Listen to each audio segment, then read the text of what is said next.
आइए अब आपको हम अयोध्या लेकर चलते हैं, जहां राम मंदिर का भूमि पूजन 5 अगस्त को प्रधानमंत्री खुद करेंगे। करोड़ों राम भक्तों के मन में मंदिर को लेकर किस्म किस्म के सवाल हैं। गर्भगृह के लिए गुलाबी पत्थर कहां से आ रहा है, नींव के लिए मिट्टी कहां से आ रही है, मंदिर के लिए दान की क्या व्यवस्था है, चांदी की शिला कौन दे रहा है। इस रिपोर्ट में ऐसे 10 सवालों के जवाब आपको मिलेंगे।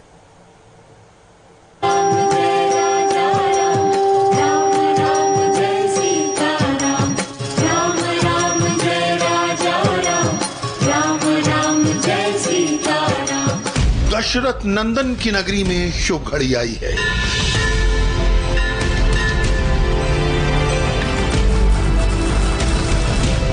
कलयुग में त्रेता युग वाली अलौकिक अयोध्या का दर्शन होने वाला है। मर्यादा पुरुषोत्तम राम के अवध नगरी के अभ्युदय का आरंभ भव्य और दिव्य मंदिर के भूमि पूजन से होगा।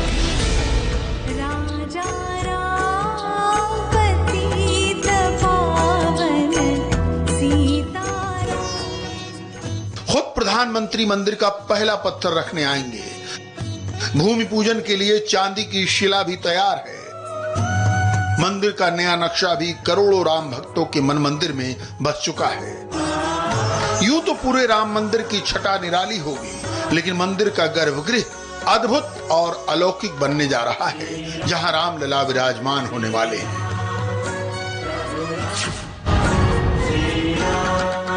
पटना के महावीर मंदिर ट्रस्ट ने रामलला के लिए सोने का गर्भगृह बनाने की पेशकश की है। इसे लेकर राम मंदिर ट्रस्ट को कोई आपत्ति नहीं है, लेकिन अब तक के प्लान के मुताबिक मंदिर के गर्भगृह को एक खास तरह के गुलाबी पत्थर से बनाने का प्लान है, जो राजस्थान के बंशी पहाड़ से निकलता है।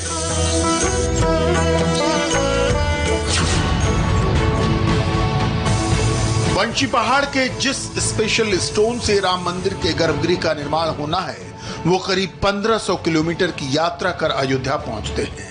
राम काज में प्रयोग होने वाले ये खास पत्थर कहां से निकलते हैं, कहां तराशे जाते हैं और फिर कैसे रघुकुल के नंदन की नगरी में पहुंचते हैं, इसे जान लीजिए।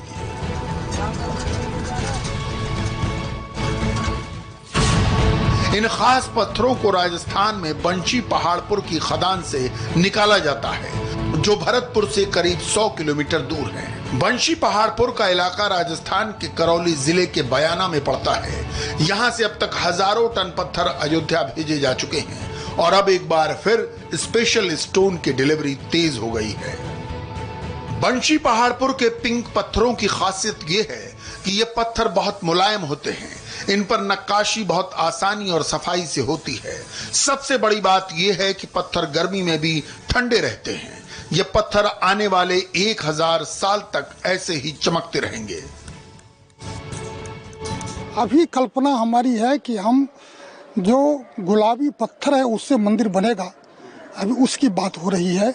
सोने की मंदिर की बात होगी तो मिल बैठ के विचार करेंगे। गर्भगृह को सोना को बनाना होगा, सोना को बनाया जाएगा।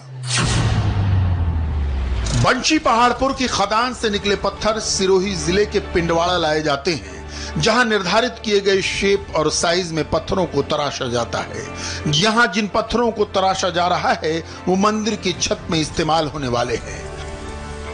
ये पत्थर है, ये जो प्लास्टिक की डिजाइन थी, पहले उसे पेंसिल से इसको आकार दिया गया, उसके बाद देखिए इस पर डिजाइन बनाई गई है। क्योंकि ये पत्थर बहुत सॉफ्ट होता है, इसीलिए इस पत्थर पर कार्विंग आसानी से होती है। ठोकते हुए इसको देखिए ये कार्विंग की जा रही है। उस प्लास्टिक से इसको डिजाइन किया गया, पेंसिल से पूरा मार्क किया गया और उसके बाद ये डिजाइन इन पत्थर के बड़े बड़े ब्लॉक बना के जोड़ दिए जाते हैं आपस में, और उन ब्लॉक्स को जोड़ने के बाद ये कार्विंग इस तरीके से उभर के आती है और एक बड़ा सा पिलर बन के तैयार हो जाता है।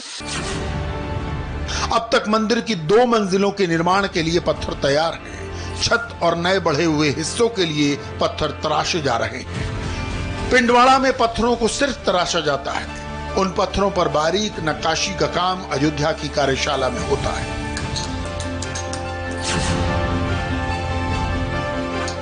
आप जानना चाहते होंगे कि राम मंदिर में लगने वाले पत्थरों को सिरोही में ही क्यों तराशा जाता है, या फिर अयोध्या की कार्यशाला में जो कारीगर तराशी का काम कर रहे हैं उनमें से ज्यादातर सिरोही के ही क्यों? इसके पीछे सिरोही की भगवान राम से जुड़ी एक रोचक और अनसुनी कहानी है। दरअसल सिरोही जिले के माउंट आबू में जंगलों के बीच राम की पाठशाला है। यही भगवान राम ने अपने भाइयों के साथ 7 बरस तक गुरु वशिष्ठ से शिक्षा ली थी। आगे की कहानी मुनि वशिष्ठ के साथ राम और लक्ष्मण की ये मूर्ति पूरी कर देती है। करीब 70 साल तक कानूनी लड़ाई लड़ने के बाद भगवान राम के भक्तों को उन्हें उनके महल में विराजमान करने का मौका मिला है। मंदिर के लिए एक लंबी लड़ाई अदालत में लड़ी गई। भविष्य में कभी ऐसी परिस्थिति का सामना न करना पड़े, इसके लिए निर्माण स्थल पर करीब 200 फीट नीचे एक टाइम कैप्सूल गाड़ा जाएगा। टाइम कैप्सूल के तौर पर ताम्रपत्र पर लिखा जाएगा, जिस पर राम जन्मभूमि का पूरा इतिहास अंकित रहेगा। अब आप सोच रहे होंगे ये होगा कैसे, तो इसे आप ग्राफिक्स के जरिए समझ लीजिए। राम मंदिर का कालपात्र, 200 फीट की राम मंदिर की नींव में टाइम कैप्सूल रखा जाएगा। ताम्रपत्र से बना होगा टाइम कैप्सूल। राम मंदिर का इतिहास लिखा होगा। राम से जुड़ी निशानियां रखी जाएंगी। हजारों साल बाद भी सबूत सुरक्षित रहेंगे। राम मंदिर की नींव में प्रधानमंत्री देश के प्रमुख तीर्थों की मिट्टी डालकर मंदिर निर्माण का शुभारंभ करेंगे। देश के अलग अलग तीर्थ स्थलों की मिट्टी अयोध्या पहुंचने लगी है।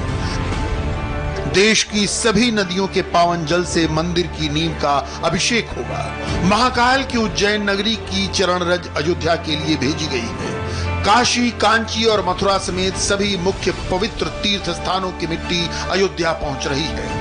ट्रस्ट के सदस्य कामेश्वर चौपाल के मुताबिक बिहार से राम का कनेक्शन काफी पुराना है। बक्सर, अहिल्या स्थान, फुलहर से मिट्टी अयोध्या पहुंच रही है।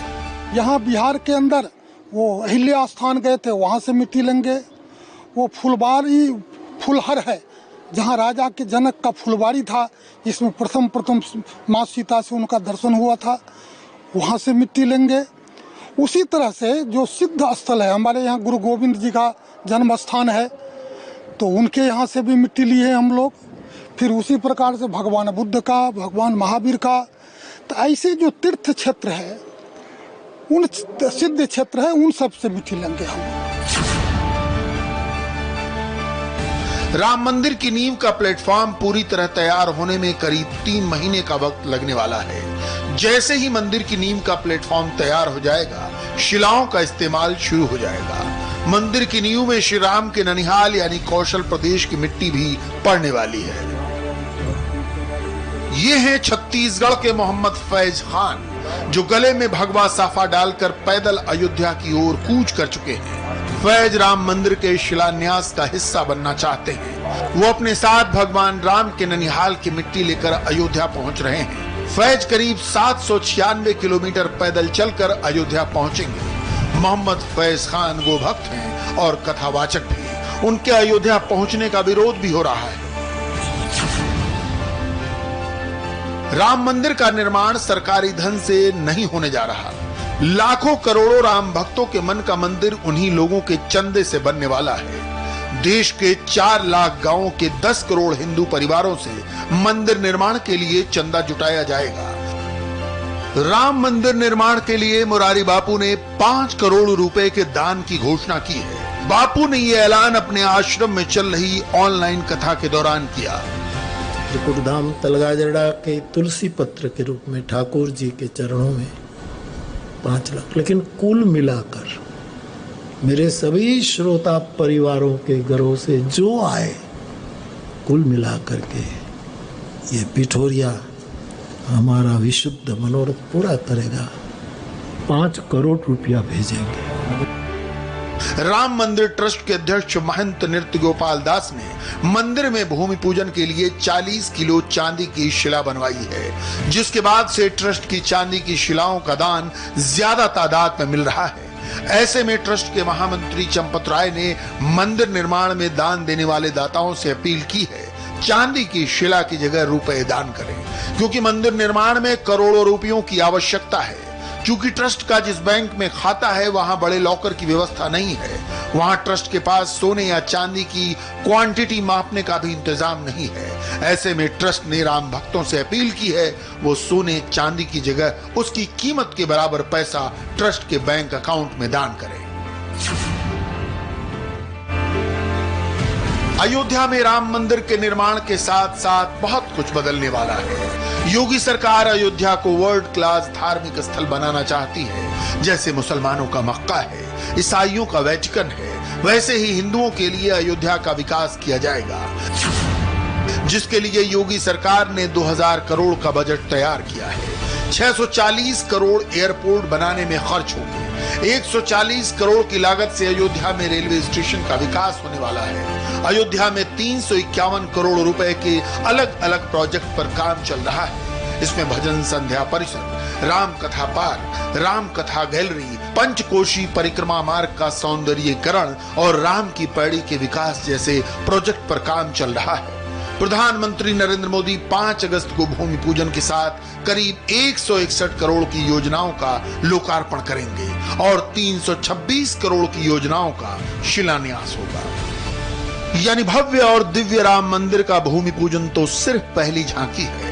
अयोध्या के आंगन में परिवर्तन की जो ऐतिहासिक दास्तान लिखी जाने वाली है, उसकी पटकथा तैयार है, किरदार एक्शन में है। प्रधानमंत्री मोदी के अयोध्या आगमन के बाद मंदिर निर्माण के शुभारंभ के साथ ही पूरी अयोध्या का पुनरुद्धार होने वाला है, जहां हाथ जोड़कर दर्शन करने आएगी सारी दुनिया।